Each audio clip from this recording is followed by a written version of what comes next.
surface water.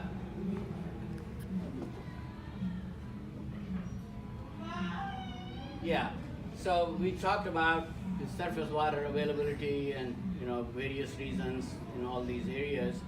Uh,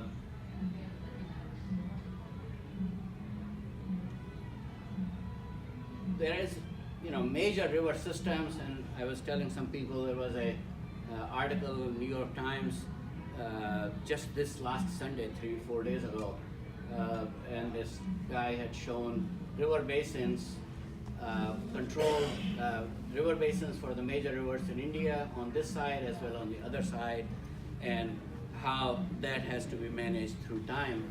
But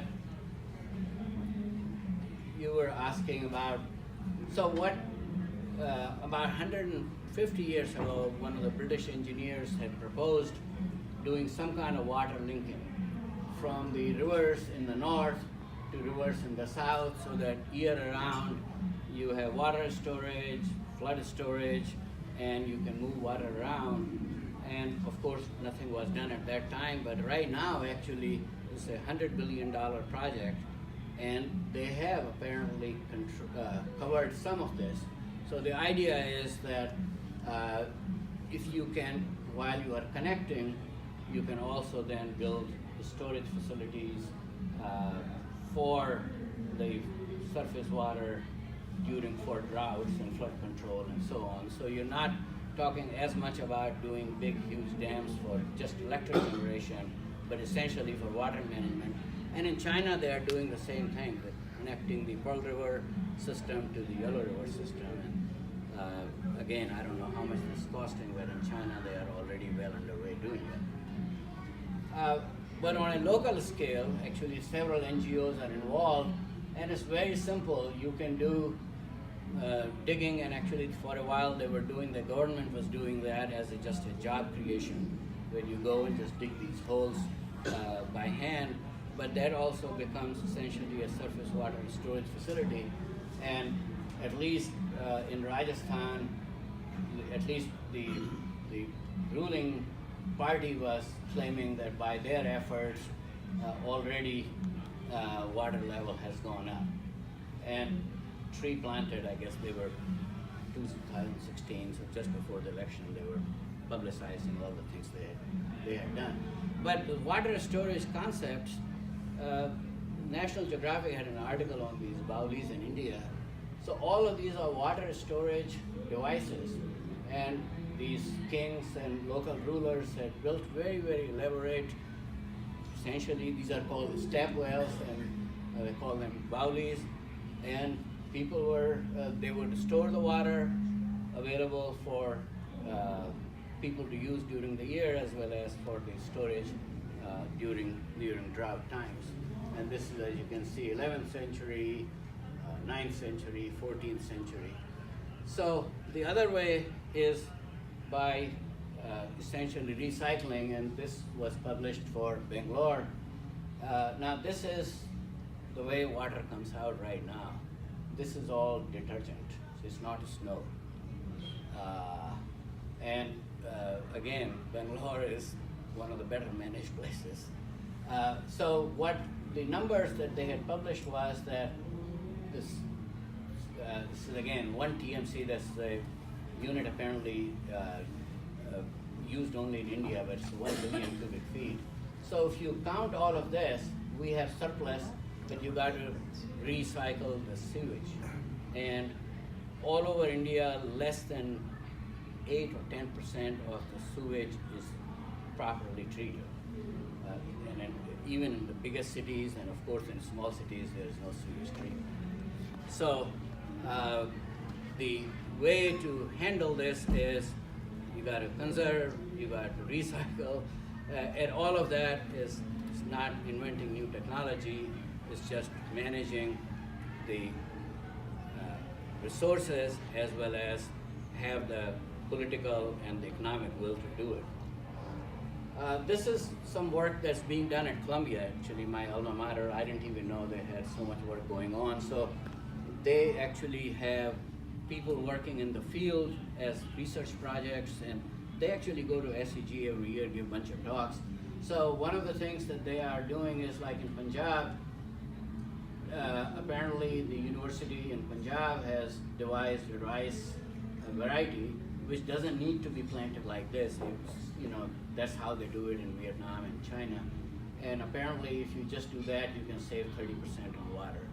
And you put these devices, these are measuring soil moisture, and that way again you water only when the soil needs it. In Gujarat, they had another project where they're trying out different irrigation systems, but a simple thing, government provides them free electricity. As much electricity as you want, as much water as you want. So the deal they made on this test, somebody's PhD thesis, that whatever electricity you don't use, you get a cash incentive.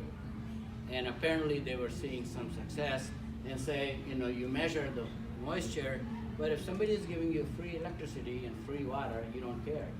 But if they say, well, you have a cash incentive, then obviously you measure and you water and you run the electricity only when you need it. This is the work that, again, at Columbia, what they have proposed is, and I know they are consulting with the water resources boards in India, so I don't know at what level and what scale this idea would be taken up.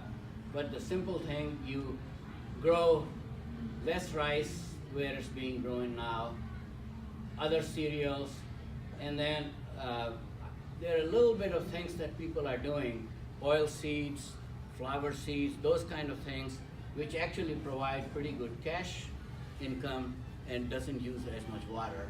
And same way, by just re-engineering what the local farmers are used to, and in any culture or any society, people do change when there is economic incentives involved.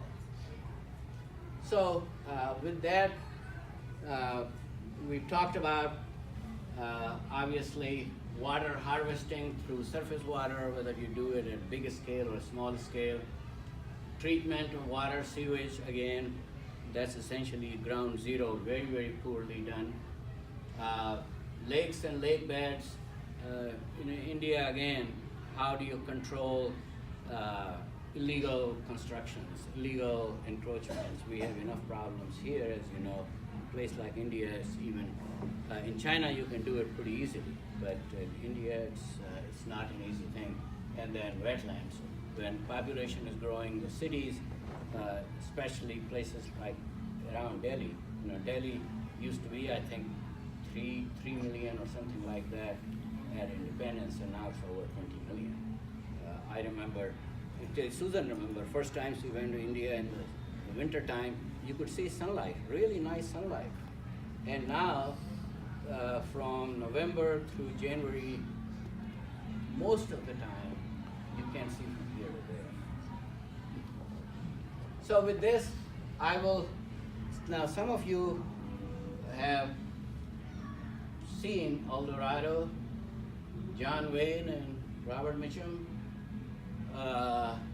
Chinatown, but I didn't see, I just found out now the Indian movie industry, so it says kaun kitne pani mein means how much who's and how much of water.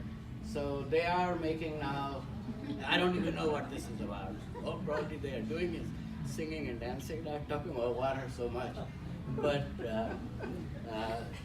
so there is a awareness, and you saw what's happening in Delhi just this few months ago in the summer. So until pressure comes on the leaders, things don't happen. But there is awareness, there is some data, there is some work being done, and whether it's India or the rest of the world, if people wake up in time before it gets really, really crisis, hopefully we'll all get to see in a few years. With that, I thank you for listening.